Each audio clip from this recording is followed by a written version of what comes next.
Ronke Adisa pushed her laundry cart down the service corridor of the Meridian Grand in Abuja, her feet aching inside shoes a size too small.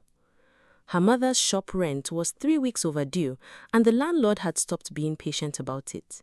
She had picked up every double shift the hotel would give her this month, and she still wasn't going to make the number in time. She did the math again anyway, the way she always did when she was tired. Rent minus this week's pay, minus the transport fare she couldn't skip. The number never changed no matter how many times she ran it. She kept running it anyway because it felt like doing something. At the same moment, on the guest floor above, Malik was walking fast, briefcase in hand, phone pressed to his ear. The fintech merger he'd spent 8 months building was unraveling in real time. His lead investors team was 2 floors down, waiting, and his own numbers had just come back wrong twice in 1 hour. He turned the corner into the service corridor by mistake, still on the call, and didn't see Ronke's cart until his briefcase strap caught the edge of it. The case flew open. Major documents scattered across the marble floor just as 2 of the investors' associates stepped out of the elevator. Malik dropped to his knees, grabbing at pages, his voice sharp with panic he'd never admit to. Do you have any idea what you just did? I didn't see you. Let me help. Ronke knelt too, gathering pages, hands shaking. Don't touch those. His voice cut through the corridor. The investors' associates were watching now, whispering. Malik snatched the papers from her hands, shoved them back into the case unordered, and stood. This meeting is about to fall apart because of you. It was an accident, sir. He didn't answer. He walked past her toward the elevator, jaw tight, humiliation and fury both landing on the nearest available target. Behind him, Ronke stayed kneeling on the floor a moment longer than she needed to, gathering the last loose page, her face burning. That evening, back on shift, her supervisor handed her an assignment card without looking up. Turn down service floor 12, guests out for dinner, quick and quiet. Ronke didn't clock the room number until she was already inside, suite 1207, the same floor. The suite was dim, lit only by the last orange light through the windows. She walked through it mechanically, her legs aching since 6 a.m. When she reached the bedroom, the size and softness of that bed did something no amount of willpower could argue with. Just a minute, she told herself, sitting on the edge of it. She was asleep before she decided to close her eyes.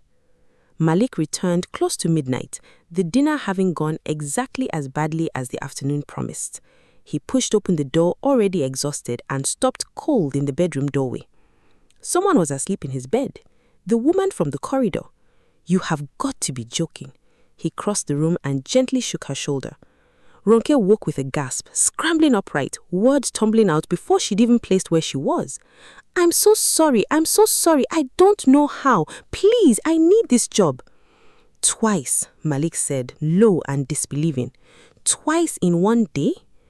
Get up, get out. She didn't need telling twice. She was gone before he'd finished the sentence, the door kicking shut. Malik stood in the middle of the room he'd just reclaimed, oddly unsettled by how quiet it felt now that she was gone, and more unsettled by how long he sat afterward, not touching the still warm indent she'd left in the sheets before he finally made himself get ready for bed. Ronke braced for the termination call all night, running through what she'd tell her mother if it came, and what she'd do about the rent if it did. It never came. Her supervisor pulled her aside the next morning with a warning. You are never assigned to 12 again, understood? And that was apparently the end of it. She told herself to be relieved. Mostly, she was. Except it wasn't the end. 2 days later, room service received a request specifically for her, by name, for suite 1207. Her supervisor read it off the ticket twice as if it might change. He asked for you. Ronke stood in the stairwell for a full minute before she went up, trying to guess what version of angry she was walking into. When the door opened, Malik looked different without a phone against his ear, tired around the eyes, sleeves rolled up. Not angry, just tired, in a way that looked oddly familiar to her own. I'm not going to make a habit of this, before she could apologize again. I just want to know something. Do you always walk like that? Falling asleep standing tired? Most days, yes. Why? Because the alternative is my mother losing her shop. She hadn't meant to say that much. She reached for the tray, ready to leave before she said anything else she'd regret. Malik studied her for a moment, then picked an envelope off the desk and held it out. This isn't charity. Consider it compensation. You did help me pick those papers up before I was rude about it. She almost refused. She took it anyway. Later, alone, she counted it, enough to cover the rent twice over, and sat with the money a long time before deciding she'd take it, on the condition she'd earn every bit of the trust it implied. What happened over the following months wasn't fast, and neither of them tried to make it fast. For the first few weeks, the request stayed strictly transactional on the surface. Tea delivered, a tray collected, nothing said beyond what needed saying. Ronke told herself this was simply a guest who tipped generously and asked odd questions. Malik told his assistant when asked why Suite 1207 service requests kept naming a specific staff member that he simply preferred consistency. Neither explanation held up under much weight. It was 6 weeks before he asked her to sit down instead of leave. It was 2 months before she said anything to him that wasn't an answer to a direct question. She asked finally why a man who ran a company that size still ordered the same simple dinner every night. He told her, surprising himself with how easily it came, that his father had raised him to believe wanting more than what was in front of you was a kind of weakness, and that some of that never left him even after the money did. She started telling him small things after that, cautiously, one at a time. That she'd once been accepted into a design program she couldn't afford to attend, that her father had left when she was 12, and her mother's shop was the only thing that ever felt like it belonged to their family and nobody else's. Malik listened in a way she wasn't used to being listened to. One evening, he left a small parcel with the folded towels she was meant to deliver, a bolt of good fabric, deep blue, nothing else, no note. He'd remembered the one thing she told him about herself that wasn't about survival. She didn't say thank you out loud. She cut a narrow strip from the corner and knotted it at her wrist where he'd noticed without either of them having to name what it meant. He noticed within the week. He never mentioned it. She noticed him noticing, and that somehow was enough.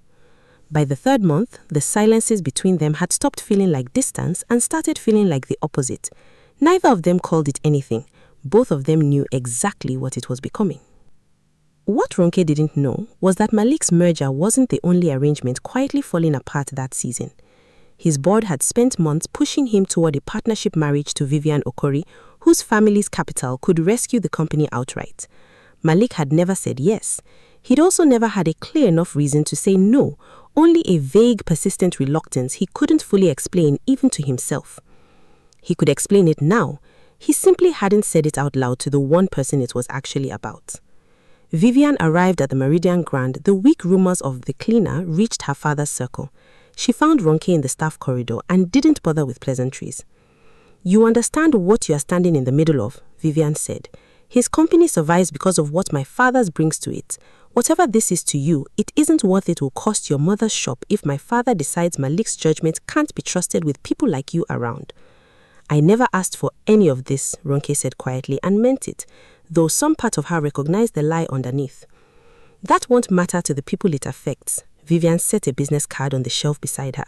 "There's a tailoring cooperative program my family funds in Kaduna. Good work, steady pay, far from here. I'd take it if I were you before someone decides you're a liability instead of a rumor." It wasn't money to disappear. It was worse, a genuine opportunity wrapped around a threat Ronke couldn't fully verify but couldn't afford to test either. She thought of her mother's shop. She thought of Malik's company and the people who worked under him and what it would cost all of them if this became the story the board seized on. She took the card and hated herself a little for how steady her hand was when she did. That night, she packed the one small suitcase she owned, folding what little she had by the light coming through a cracked window at dawn. She paused before closing it, looking back once at the room, not for what it held, but for the version of herself who'd started letting someone in for the first time in years. Then she closed the suitcase and closed that door behind her too. Malik called for her 3 days running before he let himself worry properly. On the 4th day, the front desk told him what they told her supervisor, that she'd resigned, quietly, no notice beyond the minimum, no forwarding information on file.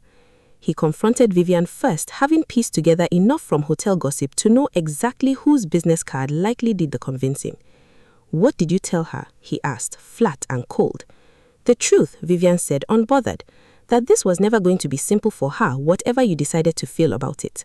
I gave her a real opportunity, Malik. I didn't threaten her.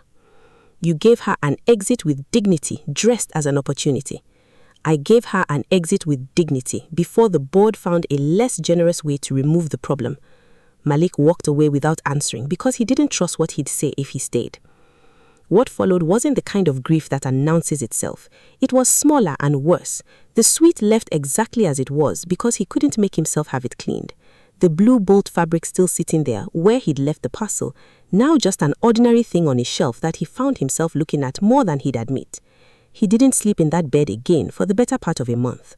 When he finally did, he lay on the far side of it as if some part of him was still leaving room. Malik spent the next months doing something his board found genuinely baffling, deprioritizing. Malik spent the next months doing something his board found genuinely baffling, deprioritizing the Vivian arrangement entirely, funding an independent search instead of a corporate rescue, and showing up to fewer investor dinners than he had in a decade. His mother, hearing secondhand what was happening, called once to ask if he'd lost his mind. He told her, quietly, that he thought he might have lost something worse, and didn't explain further, and she didn't ask again. The lead he finally got wasn't a private investigator's report. It was a trade newsletter forwarded by an assistant who had no idea it mattered. A short feature on a small women's tailoring cooperative in Kaduna, gaining attention for training displaced and low-income women in garment work, built, the article noted, around one seamstress's insistence that no woman in the program leave without a skill she could sell anywhere. The photograph beneath the headline showed a woman he recognized instantly, measuring tape around her neck, laughing at something out of frame. He looked at that photograph longer than he'd looked at anything in the 8 months since she'd left. He noticed, before he noticed anything else, a narrow strip of deep blue fabric knotted at her wrist. He was on a flight to Kaduna within 2 days, and for the first time in longer than he could place, he didn't check his phone once during the entire flight. The cooperative ran out of a converted warehouse on the edge of town, machines humming in neat rows, bolts of fabric stacked along one wall. Malik stood at the entrance longer than he meant to before Ronke noticed him. She froze mid-sentence, scissors still in hand. Malik. "I followed a newsletter," he said, half a smile breaking through nerves he hadn't expected to feel. "Turns out that's easier than a private investigator." She set the scissors down slowly, her hand instinctively finding the fabric knot at her wrist, as if checking it was still there. "You shouldn't be here." "Probably not." He stepped closer. "Vivian came to see you, I know that much now." Ronke's jaw tightened. She wasn't wrong, technically, about what it would cost you. She was wrong about what I was willing to pay. Malik held her gaze and for once didn't reach for the version of himself that managed a room instead of feeling something in it. "I let the board push a marriage I never wanted for a year because it was easier than admitting I didn't want it. I spent 8 months barely functioning because you left, and I told myself it was the merger falling apart. It wasn't the merger. This isn't a boardroom decision, Malik. It's my mother's shop. It's a program 40 women depend on now. I built something here that isn't yours to fold into your life just because you found the newsletter." "I'm not asking you to fold it into anything," he gestured at the room around them. "I flew here to see if there was still a version of this where I get to be part of your life, not the other way around. If the answer's no, I'll get back on the flight and I won't come looking again." The machines kept humming around them. Ronke looked at him for a long moment, long enough that 2 of the younger women at the nearest machine had gone quiet, watching without pretending not to, then down at the scrap of fabric still knotted, faded now, at her own wrist. "There's a version," she said finally, her voice unsteady in a way she didn't try to hide.